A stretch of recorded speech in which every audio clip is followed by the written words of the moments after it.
Arlington, Virginia, and she has a message for us.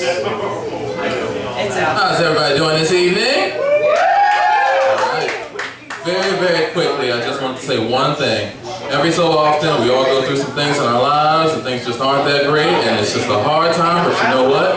You just gotta keep the faith, believe in yourself, and believe in whatever you believe in to know that things will get better. So anybody out there right now that's going through something, trust and believe I'm doing this number for you. I love each and every single one of you. Thank you so much. Wonderful message, Miss Chandelier.